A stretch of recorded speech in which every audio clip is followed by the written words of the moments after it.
ఏం లేదంటున్నానుగా, వదిలే.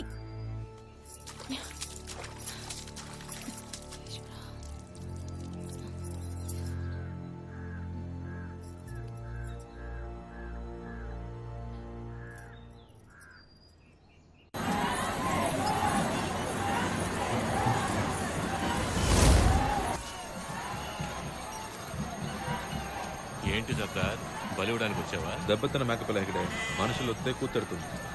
పాకిస్తాన్ నీళ్ళలో విషయం కలిపిందో కనుక్కున్నారా? కనుక్కున్నాను సార్, కానీ దాంతోపాటు ఇంకో రహస్యం తెలుసుకున్నాను. నేను పని ముగించుకుని వచ్చేటప్పుడు జనరల్ యూసఫ్ బల్ల మీద డ్రాగన్ చికెన్ అంతా ఒక ఫైల్ చూసా. అది తెరిచి చూసిన తర్వాతే అందులో ఉన్న చిక్ ఏంటో తెలిసింది. ఈ పథకాన్ని అమలు పరిచింది పాకిస్తాన్ అయితే పథకం వేసింది చైనా. ఆ చైనా వాళ్ళకి పాకిస్తాన్కి సంబంధించిన పత్రాల్లో లాఫింగ్ బుద్ధ అన్న పేరు రాసింది. Shadow operation. ఈ మిషన్ కి వెనకాల చైనా హస్తం ఉందని ఇంటెలిజెన్స్ రైజ్ చేశామంటే వెంటనే ఇన్వెస్టిగేషన్ మొదలెట్టొచ్చు. నో, మీ రిపోర్ట్లో చైనా గురించి ఏమీ రాయకండి.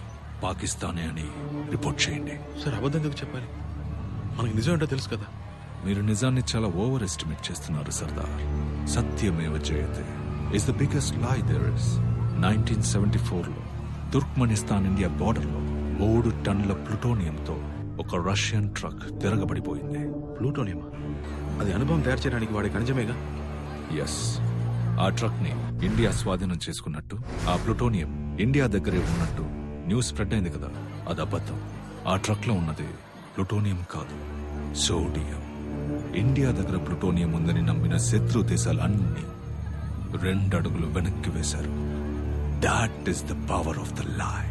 చైనా వాడు మన కళ్ళు పాకిస్తాన్ మీదే ఉన్నాయని నమ్మని చైనా కళ్ళు కప్పి ఇన్వెస్టిగేట్ చేద్దాం. ఎలా చేయాలి సార్?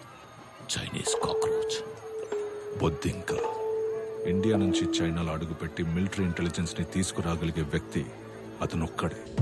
చివరిగా అతన్ని అరుణాచల్ ప్రదేశ్ లోని కాహోలో చూసినట్టు తెలిసింది. అతన్ని కలు. ఈ మిషన్ కి లీడ్గా అతని దగ్గర దొరుకుతుంది.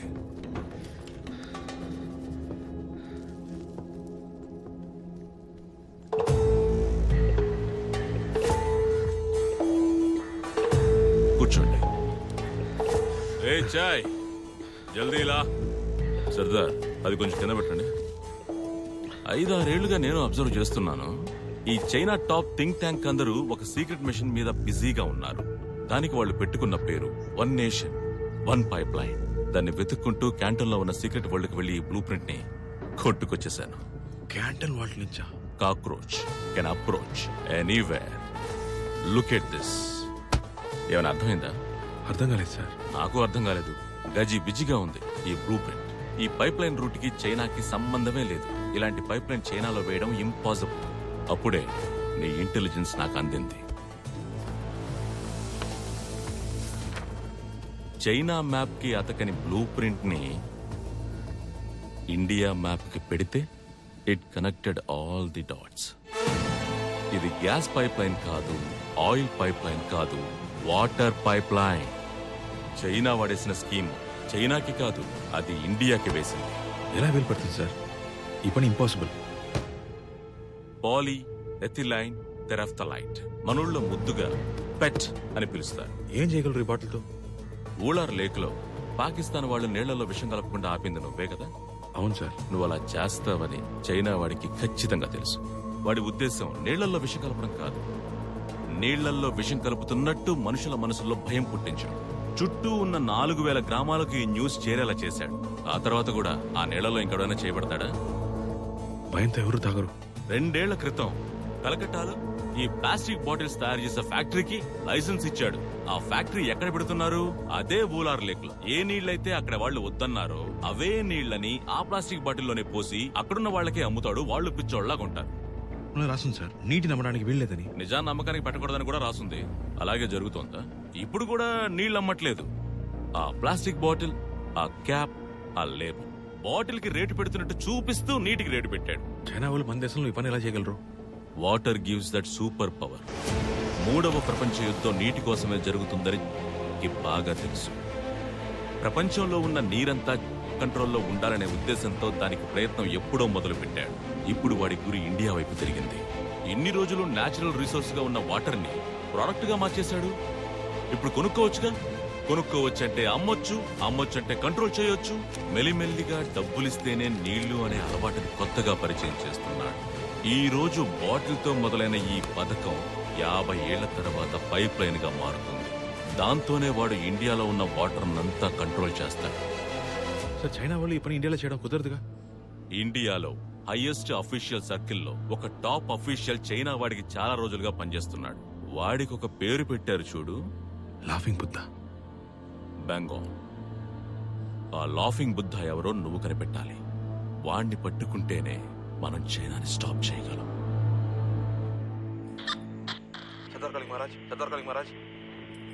సార్ బుద్ధింకని కలిశాను. పాకిస్తాన్ కి చైనాకి లింక్ ఏంటో కనుక్కున్నారా? చైనా వాళ్ళు పెద్ద ప్లానే వేశారు సార్. ఇండియాలో ఒక హై పొజిషన్ లో ఉన్న అధికారే ఈ లాఫింగ్ బుద్ధ సార్. వాడిని కనిపెట్టాలి.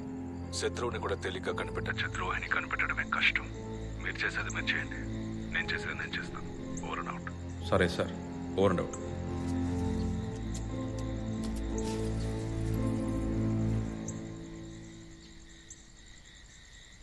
తీవ్రవాదివి కదా నువ్వు. కనిపెట్టేశావా? ఎప్పటికోపో. నాకు మొత్తం అర్థమైపోయింది.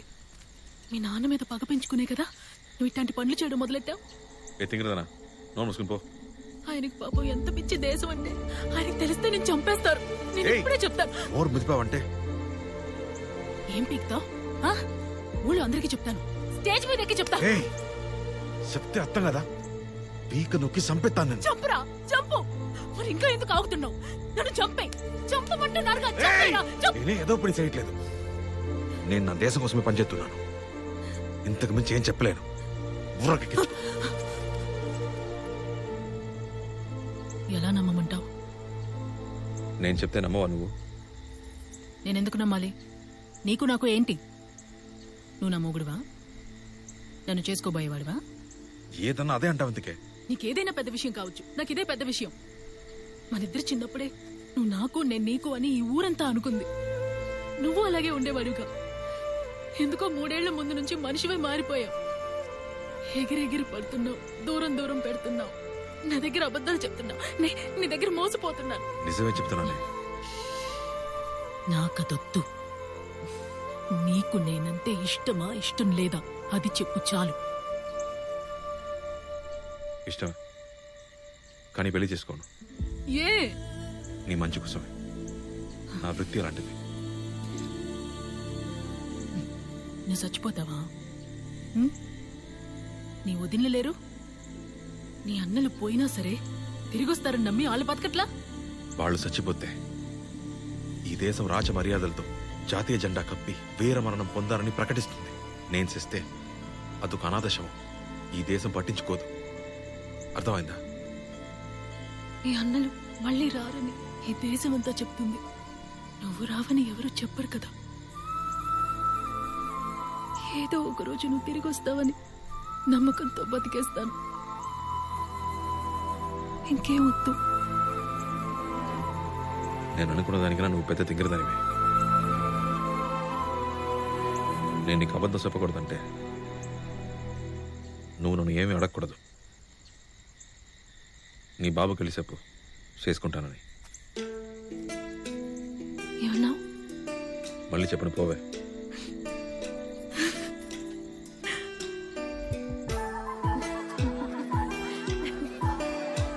ఇప్పటికే చెప్తున్నా, వీడొద్దు, ఇట్టించిటే పారిపో.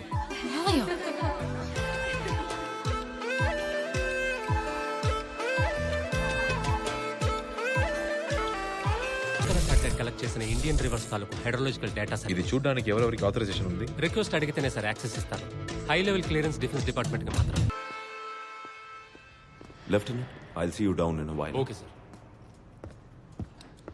మీరు ఒకరి గురించి ఇన్వెస్టిగేట్ చేస్తున్నారని నాకు తెలుసు. I want you to stop that right away. Laughing బుద్ధాని మీరు టచ్ చేయకండి. నేను చెప్పేది మీకు అర్థమవుతుంది అనుకుంటా. ఒకప్పుడు మీ ఫ్యామిలీ రాయల్ ఫ్యామిలీలా బతికేది. ఇప్పుడు గవర్నమెంట్ ఇచ్చే పెన్షన్ మీదే బతుకుతోంది. నేను మళ్ళీ నేను రాజం చేస్తాను. 5 కోట్లు.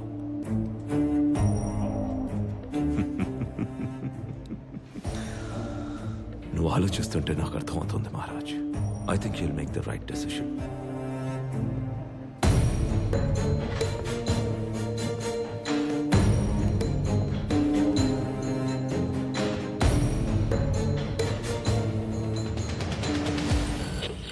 Sardar calling Maharaj, Sardar calling Maharaj, Sardar calling Maharaj.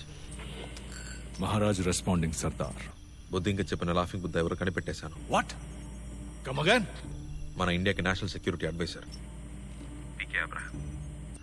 Sardar, నువ్వు చెప్పేదానికి ఎవిడెన్స్ ఏంటి? సార్, చైనా వాళ్ళు పైప్ లైన్ ఐడియాకి బ్లూ ప్రింట్ వేశారంటే అది భాస్కర సాటిలైట్ ఇమేజెస్ సాయంతోనే. అది వాళ్ళకి చేర్చింది పీకే అబ్రహాం. కలకత్తా కాన్ఫరెన్స్ లో ప్లాస్టిక్ బాటిల్ ఫ్యాక్టరీకి అప్రూవల్ ఇచ్చింది పీకే అబ్రహాం. వాడి టెలిఫోన్ రికార్డ్స్ అన్ని చెక్ చేసి చూసాను. చేసిన ట్రంక్ కాల్స్ అన్ని చైనాకే.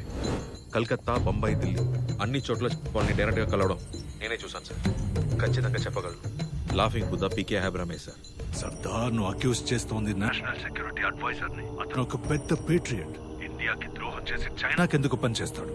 మన దేశంలో ఒక రోజుకి ఒక వ్యక్తికి 5 లీటర్ల నీళ్ళు అవసరం అవుతుంది. దాన్ని నమ్మాలనుకుంటే మన దేశ జనాభా లెక్కేస్తే అది ₹2 వ్యాపారం కాదు, 10 లక్షల కోట్ల వ్యాపారం. ఎన్ని కోట్లని చెప్పావు సర్దార్? 10 లక్షల కోట్లు. వాటిని పట్టుకొని తీరాలి సార్. సర్దార్, నీకేమీ అర్థం కావట్లేదు. మనం ఏ ఎవిడెన్స్ కలెక్ట్ చేసినా చివరికి అది అతని టేబుల్ కే వెళ్తుంది. అతను సంతకం చేస్తేనే అది ఇంటెలిజెన్స్ రిపోర్ట్ గా మారుతుంది. వాడి తుత్తు. వాడు ఈ పదవిలో ఉన్న ప్రతి క్షణం మనకి ప్రమాదమే సార్. ఏం చేయగలం సర్దార్? నువ్వు నేను ఏం చేయగలం? అతనుకున్న కనెక్షన్స్ తో పుట్టలో పావులా సేఫ్ గా ఉన్నాడు. అంత పెద్ద పోస్ట్ లో ఉన్నాడు. వాడిని చంపేయగలమా? ఆ పాముని బయటికి లాగి తల నరకాలి సార్. నేను నరుకుతా. సర్దార్, నువ్వేమంటున్నావు నీకు అర్థమవుతుందా? నేషనల్ సెక్యూరిటీ అడ్వైజర్ ని చంపితే ఏమవుతుందో నీకు తెలుసా? తెలుసు సార్. నేను దేశద్రోహిని అవుతాను. ఇండియాలో తిరిగి అడుగు పెట్టలేను. ఈ ప్రభుత్వం నన్ను వదిలేస్తుంది. పర్లేదు, ఇది నా దేశ భవిష్యత్ సార్. దానికోసం నేనేం పోగొట్టుకోవడానికైనా సిద్ధంగా ఉన్నాను. నాకు ఓ కొడుకున్నాడు. రేపు మన బిడ్డలకి డబ్బులుంటేనే నీళ్లుంటాయనే గతి పట్టకూడదు సార్. ఓకే సర్దార్, నువ్వు కలెక్ట్ చేసిన ఎవిడెన్సెస్, డాక్యుమెంట్స్ బ్యాకప్ ఎక్కడుంది? భద్రంగా మా ఇంట్లోనే ఉంది sir. All right Sardar, this is an unofficial mission. నువ్వు నాతో మాట్లాడినట్టు, నేను ఈ మిషన్ ని అప్రూవ్ చేసినట్టు రికార్డ్స్ లో ఉండదు. అబ్రహాం ఇప్పుడు బంగ్లాదేశ్ లో ఉన్నాడు. నువ్వు అక్కడికి వెళ్ళి అతన్ని అసాసిన్ చేయి. Vasu,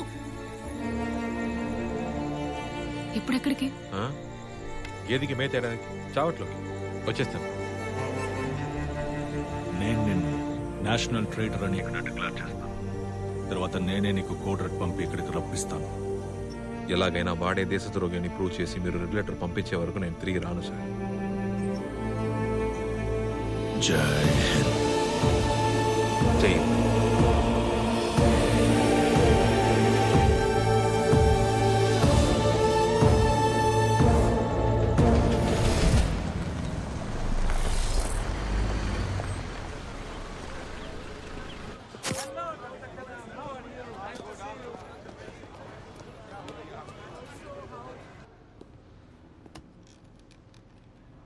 Abraham, you are exposed mister Abraham.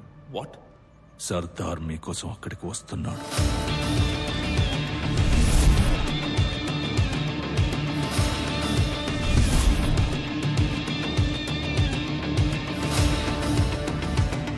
Sir, మీరు ఎక్కడికి వెళ్ళాలి? ఈవెంట్ హాల్కి.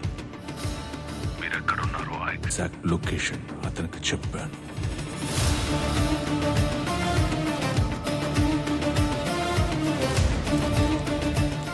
నీకు కావాల్సిన డబ్బేగా, ఎంత కావాలి చెప్పు. 10 లక్షల కోట్ల బిజినెస్ ని బోడి 5 కోట్ల రూపాయలు ఇచ్చి నన్ను పక్కన పెడతామనుకున్నావా? నాకు నువ్వు ఇచ్చేది కాదు, మొత్తం కావాలి.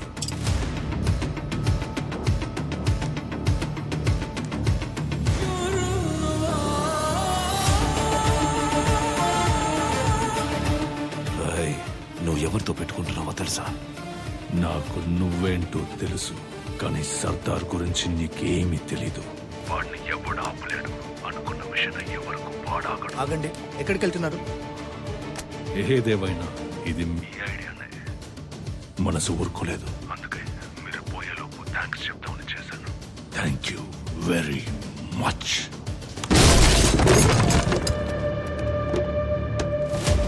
God! God!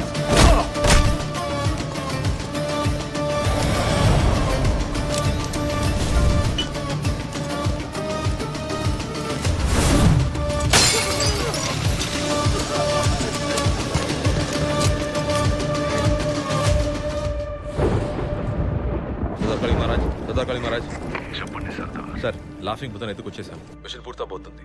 వాడిని చెప్పి అండర్ గ్రౌండ్కి వెళ్ళిపోతాం సార్. ఒకే ఒక కోరిక సార్, ఎస్ సర్దార్. మా నాన్నకి మాత్రం నిజం చెప్పండి సార్. ఈ లోకం మొత్తం నన్ను దేశద్రోహి అనబోతుంది సార్. మా నాన్న తట్టుకోలేరు సార్. ఆయనతో మాత్రం నిజం చెప్పండి సార్. మిలిటరీ మనిషి అర్థం చేసుకుంటారు. తప్పకుండా సర్దార్. మీ నాన్నకి ఇది చెప్పినట్టే అనుకోండి. జై హింద్. జై హింద్ సార్. ఈరోజు ఒక బ్లాక్ డే ఈ దేశానికి.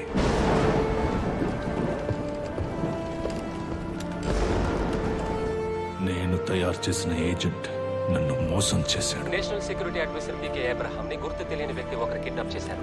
నేషనల్ సెక్యూరిటీ అడ్వైజర్ రా నేను. నీకు లైఫ్ ఉండదు తెలుసా? Agent Sardar has gone renegade. Drop your weapons now. This is the Bangladeshi Coast Guard.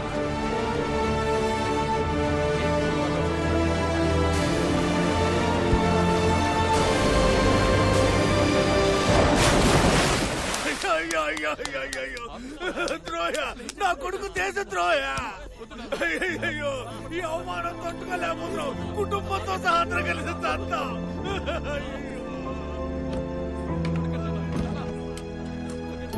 Sardar సేకరించిన ఆధారాలని రాథోడ్ నాశనం చేసి రాజీనామా చేశాడు. I resign all powers and authorities given to me by this government.